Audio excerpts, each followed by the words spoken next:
రాజకీయపరమైన కామెంట్లు.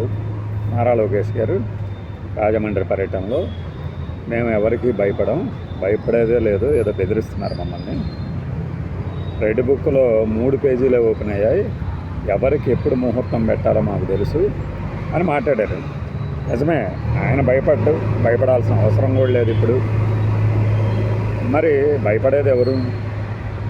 ముహూర్తం ఫిక్స్ చేశారా అని జగనోద్ధరణ మూర్తి కూడా ఏదో మాట్లాడాడు రాత్రి, మిస్ చేసాం. ఇంతకీ ముహూర్తం ఎవరు ఎప్పుడు ఎవరికి ఫిక్స్ అయిపోతున్నారు? జగన్మోహన్ రెడ్డి గారు ఫిక్స్ చేస్తారా? ఆయన ఎప్పుడు ఎవరికి ముహూర్తం పెట్టాలో నాకు తెలుసు అంటే అన్నారు. కానీ దానికి ముందే వల్లభనేని వంశీ గారికి మీద ఇంకొక కేసు నమోదు చేశారు.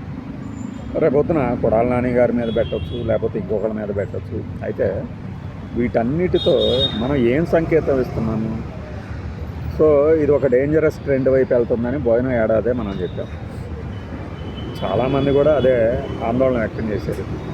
ఇది ఇలా పోతూ ఉంటే ఇక పార్టీల మధ్య సుహృద్భావ వాతావరణం అనేది ఉండదు, పరమ శత్రువుల్లాగా భావించుకునే పరిస్థితులు ఏర్పడతాయి. ఇప్పుడు ఆ దిశగానే ఈ రెడ్ బుక్ రాజ్యాంగ నిర్మాత ఏమన్నా ప్రయత్నం చేస్తున్నారా? అంతకుముందు ఆయనే కదా రోసయ్య గారి సంస్మరణ సభలో, తాత మీరుంటే అసలు ఒక మాటతో ఏదో తేల్చేవాళ్ళు, ఇప్పుడు మీరు లేని లోటు మిస్ అవుతున్నాం అని చెప్పేసి ఫోన్ చేశాము అది ఇది అని చెప్పాడు కదా. మరి మీకు వ్యక్తిగతంగా ఏదో బాధ కలిగిందని చెప్పి దానిని బాహాటంగా చెప్పాల్సిన అవసరం ఉన్నదా? పదే 18 నెలల తర్వాత కూడా బాహాటంగా చెప్తూ ఎవరు భయపెట్టాలనుకుంటున్నారు? మీ విషయంలో తప్పు చేసిన వాళ్ళని చట్టానికి వదిలేసేయండి, శిక్షలు ఆటోమేటిక్గా పడతాయి. కానీ బాహాటంగా మనము పదే ఆ మాటల్ని చెప్పడం ద్వారా ఏం సంకేతం ఇస్తున్నాము? మా జోలికి రావద్దు అనే, ప్రభుత్వం మీద విమర్శలు చేయొద్దు అనే, లేకపోతే చట్టాలు ఏమన్నా మా చేతిలో పెట్టేసుకున్నామనే? లేదు, చట్టం దాని ప్రకారం అలా వెళ్ళిపోతుంది, మేము అలా కంప్లైంట్లు ఇస్తాము, అదే మా ముహూర్తం అని చెప్తారు. ఇప్పుడు ఆయన అన్న మాటలను పట్టేసుకొని మిగతా వాళ్ళందరూ చెలరైపోవచ్చు. అది ఆయనకు మద్దతుగా కావచ్చు, వ్యతిరేకంగా కావచ్చు.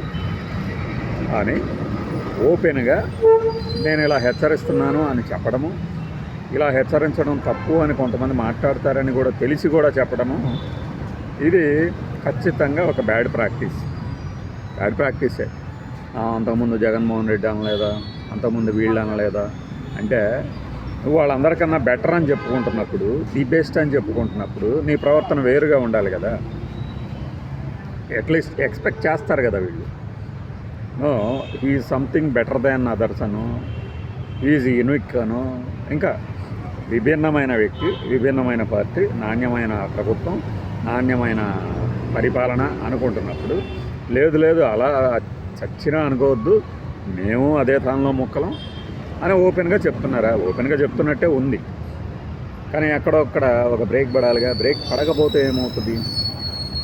కాలం నిర్ణయిస్తుంది. బట్ ఇది వాంఛనీయమైనటువంటి పరిణామం మాత్రం అసలు కానే కాదు. ఇది మా అభిప్రాయం.